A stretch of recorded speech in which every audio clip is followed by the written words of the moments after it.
आज हम पढ़ेंगे अमीर खुसरो और दिल्ली। कल्पना कीजिए 13वीं और 14वीं शताब्दी की दिल्ली।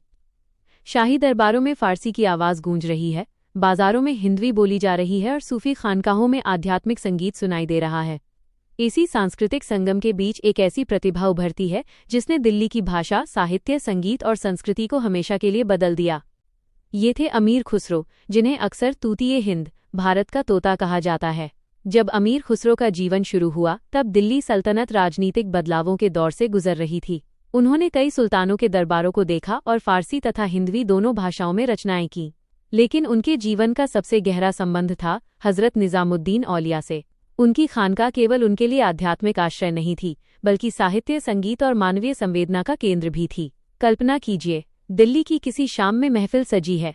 एक ओर फारसी कविता सुनाई दे रही है, दूसरी ओर भारतीय लोकधुनें। अमीर खुसरो इन दोनों परंपराओं को जोड़कर एक नई सांस्कृतिक दुनिया का निर्माण कर रहे हैं। उन्होंने कव्वाली और सूफी संगीत की परंपरा को लोकप्रिय बनाने में महत्वपूर्ण भूमिका निभाई। उनके नाम से तराना और ख्याल जैसी संगीत परंपराओं के विकास को भी जोड़ा जाता है। हालांकि इनके विकास की प्रक्रिया कई पीढ़ियों में हुई थी। समय आगे बढ़ा। खुसरो की रचनाओं में भारत की प्रकृति, समाज, भाषाओं और संस्कृति के प्रति गहरा लगाव दिखाई देता है। उन्होंने फारसी के साथ हिंदवी में भी रचनाएं की। उनके साहित्य ने आगे चलकर उत्तर भारत की भाषाई और सांस्कृतिक परंपराओं को प्रभावित किया। यही वह वातावरण था जिसमें दिल्ली की गंगा जमुनी तहजीब और अधिक समृद्ध हुई। लेकिन खुसरो की कहानी केवल कला और साहित्य की कहानी नहीं है। 1325 ईस्वी में निजामुद्दीन औलिया की मृत्यु के बाद खुसरो गहरे शोक में डूब गए। कुछ ही महीनों बाद उनकी भी मृत्यु हो गई। उन्हें अपने गुरु की दरगाह के पास ही दफनाया गया। आज दोनों की मज़ारें दिल्ली के निजामुद्दीन क्षेत्र में एक दूसरे के निकट स्थित हैं।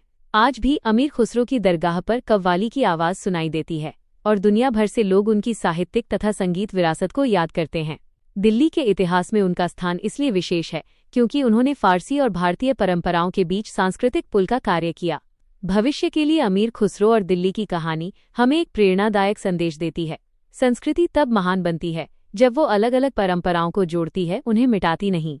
खुसरो की विरासत हमें सिखाती है कि भाषा, संगीत और साहित्य लोगों के बीच ऐसी कड़ी बना सकते हैं जिसे सदियां भी नहीं तोड़ सकती।